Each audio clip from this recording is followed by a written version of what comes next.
Black Tears, A Western Tale of Justice. The wind whipped through the desolate mining town, carrying with it the bitter scent of coal dust and despair. Cole Dawson, a man hardened by years of toil beneath the earth, stood at the edge of the abandoned mine, his gaze fixed on the gaping maw of the tunnel. His weathered hands gripped the worn leather of his gun belt, knuckles white with tension. 3 years ago, a cave-in had claimed the lives of countless miners, including his own brother, Jesse. The tragedy had left an indelible mark on Cole's soul, a wound that refused to heal. The mining company, Black Mountain Coal and Minerals, had brushed off the incident as an unfortunate accident. But Cole knew the truth: it was a result of negligence, of cutting corners to maximize profits. The memories of that day still haunted him. He could still hear the distant rumble, feel the earth trembling beneath his feet, and see the horror on the faces of those who emerged from the darkness. Jesse hadn't been among them. His brother's body, like many others, remained entombed in the cold embrace of the mountain.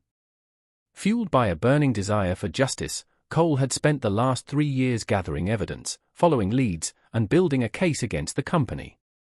His quest had led him down a treacherous path, one that would test his resolve and challenge everything he believed in. He mounted his trusty mare, Brandy, her coat gleaming like polished copper in the dying light. The horse had been his constant companion through countless miles of rough country, never faltering, never complaining. As they rode through the rugged wilderness, Cole's thoughts drifted to the faces of those he'd lost, not just Jesse, but all the good men who'd perished in the darkness below. The trail led him to Copper Creek, a bustling mining town where the company's influence ran deep. The streets were lined with false-fronted buildings, their facades hiding the rot beneath. In the crowded saloon, Cole found his first real lead, a mysterious woman named Anya Blackwood. She sat alone at a corner table, her dark eyes taking in everything around her. Once a celebrated singer in the finest establishments of San Francisco, Anya had her own score to settle with Black Mountain. Her father, a prominent geologist, had died under suspicious circumstances after discovering irregularities in the company's mining practices. "You're not the only one they've wronged," she told Cole that night, her voice carrying the weight of shared pain. "The company has left a trail of broken lives and shattered dreams across 3 territories." Their alliance was forged in that moment, sealed by a common purpose. Anya's connections in high society complemented Cole's knowledge of the mines and the working men who toiled within them. Together, they began to unravel a conspiracy that went far beyond simple negligence. Through careful investigation and discreet inquiries, they discovered that Black Mountain had found something valuable in the depths of their mines, something worth killing for. It wasn't just coal they were after, but a rare mineral with properties that could revolutionize industry. The company's president, Augustus Blackwood, no relation to Anya, was willing to sacrifice any number of lives to keep this discovery secret until he could exploit it fully. Their pursuit of truth led them into increasingly dangerous territory. In the town of Dead Horse Flat, they narrowly escaped an ambush set by the company's hired guns. Cole took a bullet in the shoulder, but Anya's quick thinking and steady hand saved his life.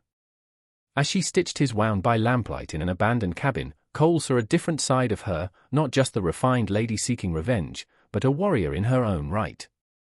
The dangers they faced came not just from obvious enemies. In every town, they encountered people who had been bought by the company's gold or cowed by their threats. Sheriff Marcus Wade of Silver Springs turned out to be on the company's payroll, forcing Cole and Anya to break out of his jail in the dead of night. The experience taught them to trust no one but each other. Their investigation led them to Thomas Green, a former company accountant who had fled with a ledger full of damning evidence. They found him hiding in a remote monastery, where he had taken refuge with sympathetic monks. The ledger revealed the full scope of the company's crimes, not just negligence, but deliberate sabotage of safety equipment, bribery of officials, and murder disguised as accidents. As they gathered allies and evidence, Cole and Anya's relationship deepened. They never spoke of it directly, but in quiet moments around campfires or during long rides across empty country, something grew between them. It was more than just shared purpose, it was an understanding that went bone deep, a recognition of kindred spirits. Their campaign against Black Mountain reached its climax in the town of Shadowvale, where the company's largest operation was based. With the help of sympathetic miners and a few honest lawmen, they planned their final move carefully. The company's headquarters was a fortress-like structure of stone and steel, heavily guarded and seemingly impregnable. But Cole knew the mines better than anyone. He had spent years mapping the underground tunnels, including some that ran directly beneath the company's offices. On a moonless night, while Anya created a distraction with a false alarm at one of the mine entrances, Cole led a small group through the abandoned tunnels. They emerged in the building's basement, catching the guards completely by surprise. In the ensuing chaos, Cole fought his way up to Augustus Blackwood's office on the top floor. The company president was waiting for him, a loaded derringer in his hand. "You're just like your brother," Blackwood sneered. Too stupid to know when to leave well enough alone. The mention of Jesse sparked something in Cole, but he kept his voice steady. "This ends tonight, Blackwood. One way or another." The final confrontation was brief but violent. Blackwood got off one shot that grazed Cole's temple before Cole's own bullet found its mark. As the company president fell, Cole noticed something strange. The man's tears were black, stained by years of coal dust that had somehow worked its way into his very being. The evidence they had gathered was turned over to federal marshals who had been secretly building their own case against Black Mountain. The company's empire crumbled, its assets seized, and its leaders arrested. The rare mineral they had killed to keep secret was placed under government control, ensuring it would be mined safely and its benefits shared fairly. In the aftermath, the town of Shadowvale began to transform. The miners, now organized into a cooperative, took control of their own destiny. Safety measures were implemented, working conditions improved, and families began to prosper. The dark cloud that had hung over the region for so long finally began to lift. Cole and Anya remained in Shadowvale long enough to see justice done, to witness the beginning of healing. But the open road called to them both. There were other wrongs to right, other battles to fight. They had discovered that their quest for vengeance had transformed into something larger, a mission to protect those who couldn't protect themselves. On their last night in town, they stood together on the hill overlooking the valley.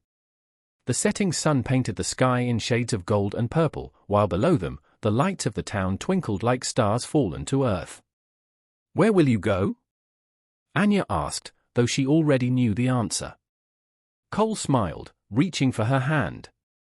"Wherever the trail leads us." They rode out the next morning, two figures silhouetted against the rising sun. Behind them, the town of Shadowvale stirred to life, its people awakening to a new day full of promise. The wind still carried the scent of coal dust, but now it was mixed with something else, hope.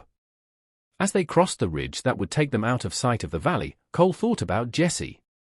His brother would have understood this journey, would have approved of where it had led. The wound in his heart would never fully heal, but it had changed into something else, a source of strength rather than weakness. The story of Black Tears, as it came to be known, spread throughout the territory. It was told in saloons and around campfires, growing with each telling until it became something of a legend. But at its heart, it remained a tale of justice, of the power of determination and the strength found in unlikely partnerships. Years later, travelers passing through Shadowvale would sometimes speak of seeing two riders on the horizon, a man on a copper-colored mare and a woman whose singing voice could charm the birds from the trees. They said these mysterious figures appeared whenever corruption threatened to take root again, wherever the powerful sought to prey upon the weak. Some dismissed these stories as mere fancy, the kind of tales that spring up in frontier towns. But others, especially those who had lived through the dark days of Black Mountain's reign, knew better. They understood that some legends are born of truth, and that justice, like the wind, never truly dies. In the end, the black tears that had marked their journey, the coal dust, the blood, the suffering, had transformed into something precious. Like coal under pressure becoming diamonds, their pain had crystallized into purpose. And in that purpose, both Cole and Anya had found something neither had expected when their paths first crossed: redemption. Their story became more than just a tale of revenge fulfilled. It became a reminder that even in the darkest minds, light can be found. That even when the powerful seem untouchable, justice can prevail. That even when all hope seems lost, two determined souls can change the course of history. And somewhere out there, riding the endless trails of the frontier, Cole Dawson and Anya Blackwood continued their journey, carrying with them the memory of black tears and the promise of dawn after the darkest night. The end. If you are enjoying the Western Echoes, Cowboy Tales Unleashed channel, hit the subscribe button for future post.